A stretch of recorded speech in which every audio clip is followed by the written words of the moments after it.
সবাইকে আসসালামু আলাইকুম। আশা করি আপনারা সবাই ভালো আছেন।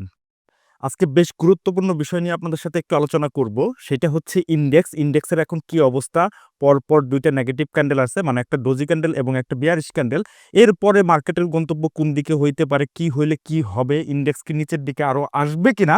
সেই বিষয় নিয়ে আলাপ আলোচনা করব এবং সাথে লাইফ ও ইন্সুরেন্স নিয়ে একটু আলাপ আলোচনা করব এবং পরবর্তী সেক্টর আমরা কোন দিকে নজর দিব এবং সেফ কোন স্টকগুলা আছে মানে ওয়াচ লিস্ট আপনাদের একদম হাতে কলমে ধরিয়ে ওয়াচ লিস্টগুলো শেয়ার করব। যদিও আমি এই সপ্তাহে বিভিন্ন সেক্টর এবং স্টকের চার্ট আপনাদের সাথে শেয়ার করেছি, তারপরেও আজকে একটু ভালো মতো আলাপ আলোচনা করব যে আমাদের এখন কি করণীয়, আমরা কোন টাইপের স্টকে থাকবো এবং ইনডেক্স যদি কারেকশন হয় বা উপরের দিকে যায় তাহলে কি হতে পারে সেই বিষয়াদি নিয়ে। তো সর্বপ্রথম আমরা একটু ইনডেক্স নিয়ে আলাপ আলোচনা করি, তারপরে বাকিগুলা স্টেপ বাই স্টেপ আলোচনা করব। দেখেন, ইনডেক্স এখন ৫,০৯৯ তে অবস্থান করতেছে। মানে ৫,১০০ না, ১ পয়েন্ট কমের মতন। বাট এইখানে আমাদের ৩ টা ক্যান্ডেল হচ্ছে কনফিউজড করে দিছে। এই ৩ টা ক্যান্ডেল দিয়ে কি বোঝাচ্ছে? হ্যাঁ, আজকের যে ক্যান্ডেলটা তৈরি হইছে এইটা 100% বিয়ারিশ পিনবার। তাতে কোনো সন্দেহ নাই এবং জায়গাটাও বেশ ভালো না। এখন আপনারা বলতে পারেন, "ভাই আপনি তো বলতেছেন জায়গাটা বেশ ভালো না। তাহলে কি ইনডেক্স কারেকশন এ আসবে?" এইখানে শর্ত আছে। ইনডেক্স কি হইলে কি হতে পারে সেইটা নিয়ে একটু বিস্তারিত আলাপ আলোচনা করব। দেখেন, এখানে বিয়ারিশ পিনবার আসছে, সেটা নিয়ে আমিও কোনো চিন্তিত না। ইনডেক্স উঠবে নামবে এইটাই ইনডেক্সের খেলা। ইনডেক্সের বিভিন্ন টাইপের ক্যান্ডেল আছে। এই টাইপের ক্যান্ডেল আসবে, বিয়ারিশ ক্যান্ডেল আসবে, বুলিশ ক্যান্ডেল আসবে।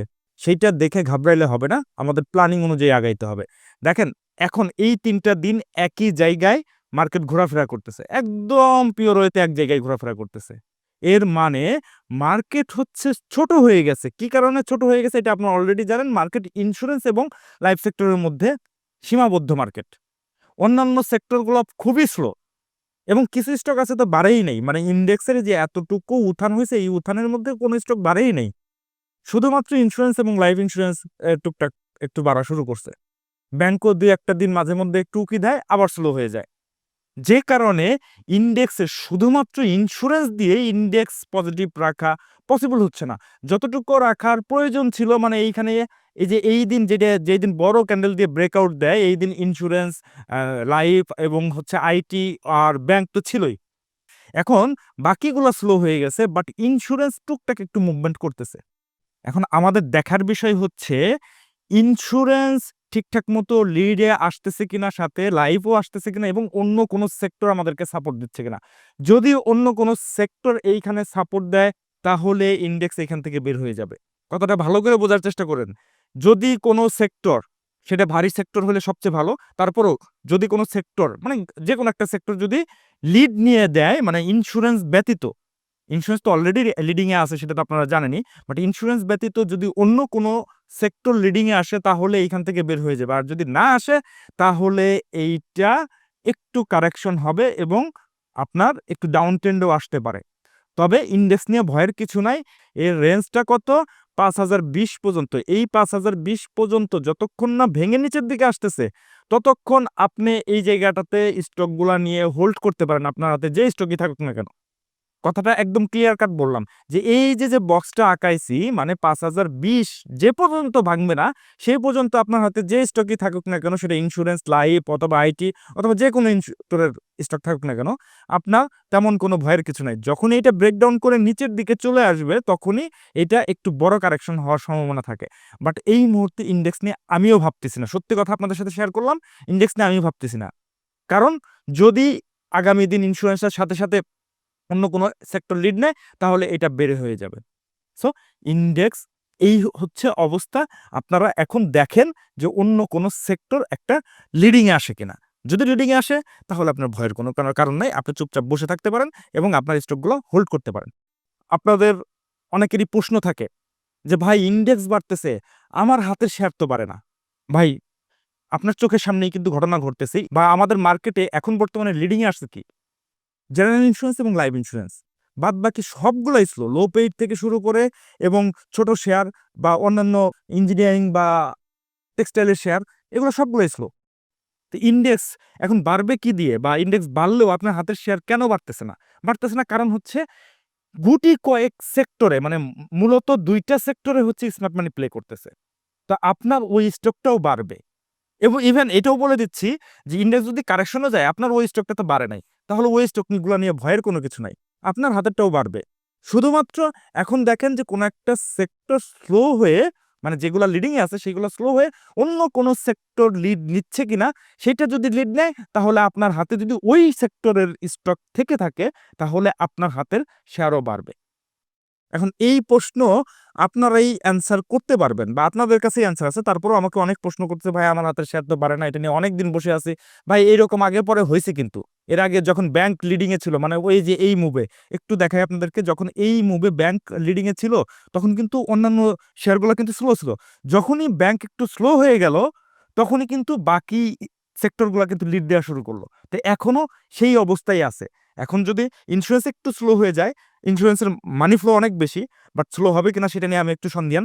সেটা আপনারা আপনাদের মতো করে এনালাইসিস করে নিয়েন। ইন্সুরেন্স স্লো হবে কিনা, ইন্সুরেন্সে কি হবে সেটা আমি জানি। বাট আমি আপনাদেরকে বলতেছি আপনাদের হাতে যে শেয়ারগুলা আছে সেই শেয়ারগুলা একটু রাখেন, একটু অবজারভেশনে রাখেন, একটু হোল্ড করেন। দেখবেন আপনার হাতে থাকাও শেয়ারটা বাড়বে। এখন অন্য সেক্টর লিড নিচ্ছে বিধায় আপনার হাতের শেয়ারটা বিক্রি করে দিয়ে ওইদিকে ঝাঁপাই পড়বেন। যদি এমনও হইতে পারে ওই সেক্টরটা আপনার স্লো হয়ে গেল। বাট আপনার যে হাতের শেয়ারটা যেটা বিক্রি করে দিলেন সেটা আবার লিডে চলে আসলো। তখন কিন্তু আপনার হাওয়া বাতাস করা লাগবে। সো আপনার হাতে যে শেয়ারটা আছে যেটা স্লো আছে আপনার বাড়তেছে না, কয়েকটা দিন সময় দেন ভাই, ঘুরে ফিরে সবগুলাই বাড়বে। তো চলেন এখন আমরা একটু লাইফ ইন্সুরেন্স নিয়ে একটু কথাবার্তা বলব যে লাইফ ইন্সুরেন্স গতকালকে একটা লিডিং এ আসছে। লিডিং এ আসার পরে দেন এখন একটু স্লো কেন হয়েছে? একটা দিন হওয়ার পরে পরের দিন একটু স্লো হয় বা একটু রিটেস্ট দেয় এটা স্বাভাবিক বিষয়। এটা নিয়ে ভয়ের কিছু নাই। আগামী সপ্তাহ যদি আপনারা লাইফ ইন্সুরেন্স এন্ট্রি নিয়ে থাকেন বা এন্ট্রি আগে পরে নেন নাই, এখনো সুযোগ আছে এই রিটেস্টমেন্টে লাইফ ইন্সুরেন্স সংগ্রহ করার। লাইফ নিয়ে একটা আছে আমার ওয়াচ লিস্টে সেটা নিয়ে আমি আলাপ আলোচনা করব। সেটা আপনারা চাইলে দেখতে পারেন। বাট লাইফও ঘুরে ফিরে ইন্সুরেন্স বাড়বে, লাইফ বাড়বে বা অন্যান্য সেক্টর লিডিং এ আসবে। এগুলো নিয়েও টেনশনের কোনো কিছু নাই। আমি আপনাদের সাথে একটা বিষয় একটু আলাপ আলোচনা করি। কারণ হচ্ছে কি, এই যে মেঘনা ইন্সুরেন্স আমার হাতে আমি সবসময় হচ্ছে ইন্সুরেন্স একটা আমি আমার হাতে রাখি। মানে পুরা সেক্টর ধরে ৪-৫ টা স্টকের ওই সেক্টরের যে স্টকটা লিড নিচ্ছে সেই স্টকের ৪-৫ টা স্টক আমি কখনোই হাতে রাখি না। আমার পোর্টফোলিওতে আমি ঘুরে ফিরে যে সেক্টরগুলা বেশ সম্ভাবনাময় সেই সেক্টর থেকেই আমি একটা, একটা করে স্টক আমার পোর্টফোলিওতে রাখার চেষ্টা করি। সেটা IT, a life, a general এবং হচ্ছে লো পেইড এইগুলা মিলাই-চিলাই আমি একটু রাখার চেষ্টা করি। এই মেঘনা ইন্সুরেন্স আমি ট্রেড করতেছি হচ্ছে ৳২২ থেকে। মানে একটা সময় আমার কেনা ছিল হলো ৳২৭ ঘরে, পরে এখানে আসছে। এখানে আসার পর আমি এভারেজ করছি। এই কথাটুকু আগে পরে আপনাদের বলছি। আমার ইন্সুরেন্স থেকে একটাই ইন্সুরেন্স আমার হোল্ডিং এ ছিল, সেটা হচ্ছে মেঘনা ইন্সুরেন্স।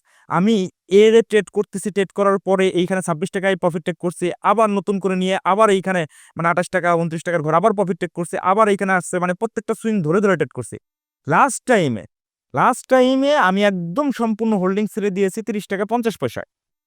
মানে আমার পুরা মেঘনা ইন্সুরেন্স আমার হাতে ছিল ৳২২ থেকে ট্রেড করতে, করতে ৳৩০.৫০ ছাড়ছি। তাহলে মোটামুটি আমার এই জায়গাটাতে যদি গ্যাপ দিয়ে দিয়েছে মানে মোটামুটি 34% এর মতো 35% এর মতো এখানে গ্যাপ দিয়ে দিয়েছে। Handsome profit. আমার এই যে আপনারা তো এইখানে খালি চোখে দেখতেছেন 35% এর চাইতেও বেশি হইছে। কারণ আমি প্রত্যেকটা সুইং ধরে, ধরে ট্রেড করছি। কিনছি, বিক্রি করছি মানে এটাকে নিটিং বলে। ডে নিটিং না কিন্তু। এটা সুইং নিটিং। এই সুইং ট্রেডিং গুলা আপনাদেরকে একসময় বুঝাই দিব। এটা আমি করি, রেগুলারই করি। 50% বিক্রি করি, 50% রাখি। এই স্টকটা ৳৩০.৫০ য় বিক্রি করে দিয়েছি। এরপরে স্টকটা মোটামুটি ধরেন ৳৩১.৯০ পর্যন্ত গিয়েছে। আহামরি বাড়ছে? না বাড়ে নাই। এই স্টকটা ছাড়ার পরে আমি আপনাদেরকে বলেছিলাম যে আমরা ওই যে ৳৮১ করে রূপালী লাইফ নিয়েছি। তো ৳৮১ য় রূপালী লাইফ নিয়ে গতকালকে ৮৮, ৫০ এবং হচ্ছে ৮৯ পর্যন্ত আমি বিক্রি করতে পারছি। তাহলে আমার লাভ কোনটাতে বেশি দিল? এই মেঘনা নিয়ে যদি আমি বসে থাকতাম তাহলে মেঘনা হয়তোবা এইখান থেকে আমাকে এই মুহূর্তে আরো ৫০% বেশি উপরে ক্লোজ দিছে। বাট ওইটা কিন্তু আমাকে মোটামুটি ওই ৮১ থেকেও ৮৮, ৫০ তার মানে কি বেশ ৬-৭ টাকার উপরে গ্যাপ। পার্সেন্টেজ হিসাব করলে প্রায় ৮-৯ ১০% এর উপরে। ইভেন ওই রূপালী লাইফ 50% বিক্রি করে দিয়ে গতকালকেই ট্রেন্ডি আরেকটা স্টকে ওইখানে এন্ট্রি হয়েছে। সেখান থেকেও মোটামুটি যদি প্রফিট আসে তাহলে খারাপ কি? এই হচ্ছে সুইং ট্রেডিং। এটা আমি বোঝানোর চেষ্টা করি আপনাদেরকে যে একটা স্টকে বসে না থেকে যে স্টকটা আপনাকে অলরেডি প্রফিট দিয়ে দিয়েছে, সেইটা থেকে বের হয়ে যেটা নিচের দিকে আছে, যেটা বাড়ার সম্ভাবনা আছে আপনার রিস্কটাও কমায় ফেললেন, আপনার প্রফিট মার্জিনটাও আরেকটু চাইলে বেশি হইতে পারে। হ্যাঁ, হইতে পারে আপনি একটা স্টক থেকে ৫০% নিতে পারেন। বাট সেই জায়গাগুলোতে হয়ে যায় রিস্ক। আমি সবসময় রিস্ক ফ্রি করে দেই। আমি একটা স্টক থেকে 50% না নিয়ে আমি ২ টা বা ৩ টা স্টক থেকে 50% কভার করার চেষ্টা করি। কারণ ওই জায়গাগুলোতে রিস্ক ফ্রি হয়ে যায়। এই যে এখন যে সেক্টরগুলাতে আমি সামনে আপনাদের সেই সেক্টরটা নিয়ে আলোচনা করব। যদি ইনডেক্স মাইরেও খায় সেই সেক্টরে কিছুই হবে না। তাহলে আমি তো সেফ জায়গায় আছি। তা আমাদেরকে এই সেফ জোনে থাকতে হবে। এখন এই মেঘনাটা কিন্তু এই যে দেখেন একটা জায়গায় কিন্তু ট্রেড হচ্ছে এবং হাই ভলিউম নিয়ে। যদি এখান থেকে পড়ে তাহলে কিন্তু আমার দেখা প্রফিটটা আমি নিতে পারলাম না। সো প্রফিট টেকিং এর কোনো বিকল্প নাই। যে কারণে এই বিষয়টা আপনাদেরকে বোঝানোর চেষ্টা করলাম। আশা করি আপনারা বুঝতে পারছেন। তো চলেন আমরা একটু আলোচনায় চলে যাই। এখন আপনারা বলতে পারেন, "ভাই তাহলে ইন্সুরেন্স একটু হাই ভ্যালু হয়ে গেছে। প্রত্যেকটা স্টক মোটামুটি একটা গ্যাপ দিয়ে দিয়েছে। ইন্সুরেন্স পিকে চলে গেছে। এখন আপনি ইন্সুরেন্সের দিকে নজর না দিয়ে অন্য কোন সেক্টরের দিকে নজর দিলে বা বটম লেভেলের যে সেক্টরটা আছে, কোন সেই সেক্টরটা সেটা নিয়ে একটু আলোচনা করেন।" তো চলেন সেই সেক্টরটা একটু দেখে আসি। সেটা হচ্ছে আইটি সেক্টর। আমি মোটামুটি আপনাদেরকে একটা হিন্টস দিয়েছিলাম পোস্টের মাধ্যমে। যেহেতু আজকে একটু সময় পেয়েছি সেহেতু ভিডিওতে আপনাদেরকে একটু আলোচনা করি। দেখেন আইটি সেক্টরটা এই লেভেল থেকে যে ৪৭ লেভেল থেকে কারেকশন হয়ে একটা রিটেস্ট দিছে, তারপর আবার নিচে আসছে। আবার দেখেন এই জায়গাগুলাতে আমরা এই অ্যাকুমুলেশন ফেজে ঢুকে এন্ট্রি দিয়ে বসে থাকতে চাই না। আমরা চাই আজকে কিনবো কালকেই হল্ট হবে। ভাই এটার নিয়ম আছে। এখন আপনি এই মুভ দেখে কিনলেন, কেনার পরে আবার যদি এই accumulation এর মধ্যে পড়েন, তাহলে আপনার অনেকদিন বসে থাকতে হবে। কিন্তু এই বিষয়টা বুঝতে হবে যে একটা মুভের পরে accumulation টা কখন হয়? এই যে অলরেডি এই জায়গাটাতে accumulation হয়ে গেছে যে এখানে দেখেন কতগুলা বেবি ক্যান্ডেল। মানে বাচ্চা ক্যান্ডেল একদম ছোট করে ক্যান্ডেল হইছে এবং লো ভলিউমে কারেকশন হইছে। এখন দেখেন, এখন মজার বিষয় হচ্ছে এই আইটি সেক্টরের এই যে গত ৩ দিন ধরে মোটামুটি ভলিউম হচ্ছে এবং এই একটা ক্যান্ডেল দিয়ে ব্রেকআউট দিছে, সাথে হচ্ছে ২ দিন ডোজি ক্যান্ডেল মানে নিউট্রাল ক্যান্ডেল। এইটাও একটা অ্যাকুমুলেশনের প্রসেস। এটাকে বলে শর্ট অ্যাকুমুলেশন। এই জায়গাটাতে হইছে লং অ্যাকুমুলেশন, এখানে হইছে শর্ট অ্যাকুমুলেশন। দেখেন এই সেক্টরের যে স্টকগুলা আছে আইএসএন এবং হচ্ছে ইনটেক বাদ দিয়ে সবগুলা স্টকই কিন্তু মোটামুটি একদম রিজনেবল প্রাইসে মানে একদম বটম লেভেলেই আছে।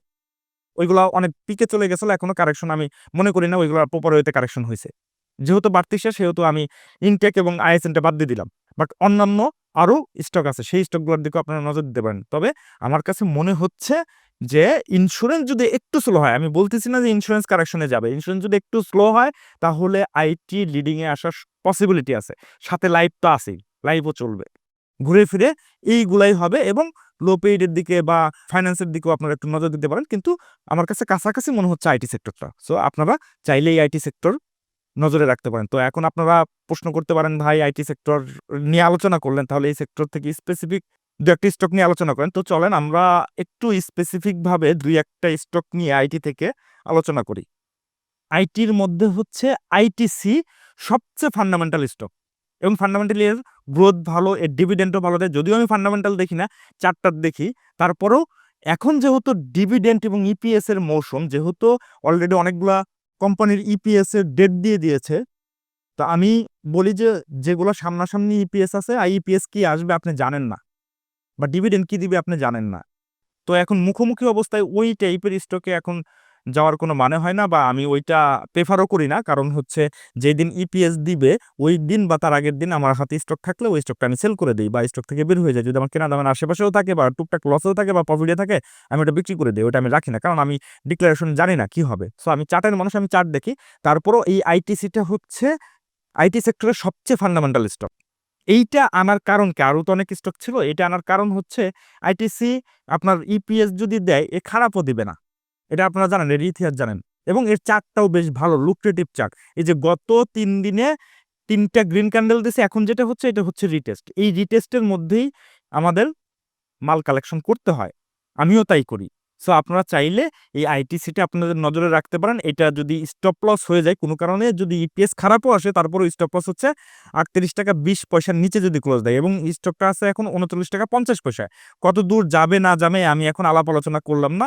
সেল সিদ্ধান্তটা আপনাদের মতো করে নিবেন। এখন একজন ৫% এ খুশি থাকে, একজন ২০% এ, একজন ৫০% এ। ভাই কে কোন রকম ভাবে খুশি থাকে সেইটা আমি আর এখন বলছি না। আপনারা আপনাদের মতো করে নিয়ে নেন যতটুকু প্রফিট হয়।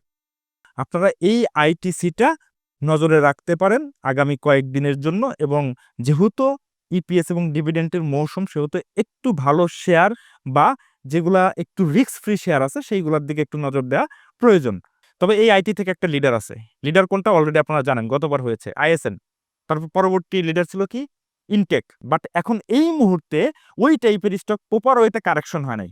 আইএসএন এখন ৮০ টাকার ঘরে, ইনটেক এখনো ৩০ টাকার ঘরে। এই স্টকগুলা কিন্তু একটা গেছে কিন্তু ৪০ টাকার থেকে, আরেকটা গেছে হচ্ছে ২১-২২ টাকার থেকে। সো এখনো ওইটা প্রপার ওয়েতে কারেকশন হয় নাই। আমি ওইটাকে এখন লিডার ধরতেছি না। এখন নিচে আরেকটা স্টক আছে যেটা হিংস, আমি গতদিন আপনাদেরকে দিয়ে দিয়েছি।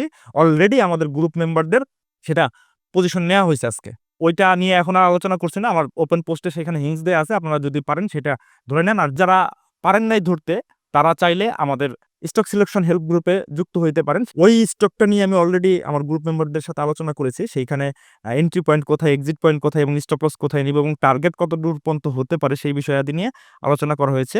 আপনারা যদি ওই টাইপের কোনো সার্ভিস পেতে চান, মানে আমার স্টক সিলেকশন হেল্প গ্রুপে যদি যুক্ত হইতে চান, এই যে এখানে দেখেন হোয়াটসঅ্যাপ নাম্বার দেওয়া আছে। আপনারা চাইলে এই হোয়াটসঅ্যাপে একটু মেসেজ করলে আপনাদেরকে আমি সহযোগিতা করতে পারবো। তো চলেন পরবর্তী স্টকটা নিয়ে একটু কথাবার্তা বলি। পরবর্তী স্টকটা হচ্ছে লাইফ ইন্স্যুরেন্স থেকে। যেহেতু লাইফ ইন্স্যুরেন্সের একটা ট্রেন্ডি ভাব আছে, গতকালকে ভালো একটা ভলিউম নিছে, আজকে একটু রিটেস্ট দিচ্ছে, হয়তো আগামী দিনে একটু রিটেস্ট দিতে পারে। ইন দ্য মিন টাইমে আমাদের সুযোগ দিচ্ছে এই লাইফ ইন্স্যুরেন্স থেকে স্টকগুলা সংগ্রহ করার।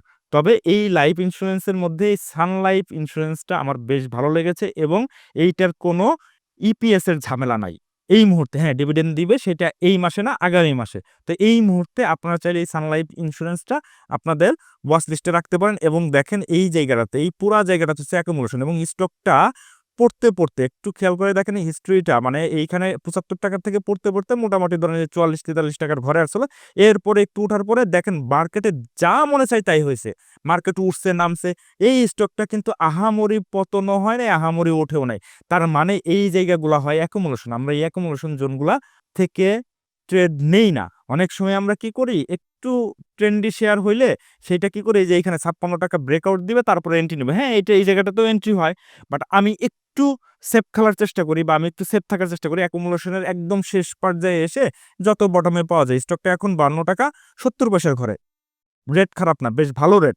স্টকটার স্টপ লস হচ্ছে ৫০ টাকা ৫০ পয়সার নিচে যদি কোনো কারণে ক্লোজ দিয়ে দেয় তাহলে এই স্টকটা থেকে বের হয়ে যেতে হবে। মানে এইখানে যে অ্যাকুমুলেশন হয়েছিল সে আরেকটু নিচে আসবে। তবে আমার কাছে স্টকটার অ্যাকুমুলেশন প্রসেস দেখে বেশ ভালো মনে হচ্ছে এবং যেহেতু লাইফ ইন্স্যুরেন্স সেক্টরের একটা মুভমেন্ট এই মুহূর্তে লক্ষণীয়, সেহেতু আপনারা চাইলে এই সান লাইফটাও আপনাদের নজরে রাখতে পারেন এবং অন্যান্য যে স্টকগুলো আছে লাইফ ইন্স্যুরেন্সের, তার থেকে মোটামুটি তুলনামূলকভাবে এই স্টকটা একটু লো পেইড। সো আপনারা জানেন একটু লো পেইড হলে সেইগুলো নিয়ে একটু র্যালি-ট্যালি হওয়ার সম্ভাবনা হয়। সো আপনারা চাইলে এই স্টকটা আপনাদের নজরে রাখতে পারেন। তবে যদি এটা শুরু করে, এর গন্তব্য অনেক দূরে। এতটুকু বলে দিলাম।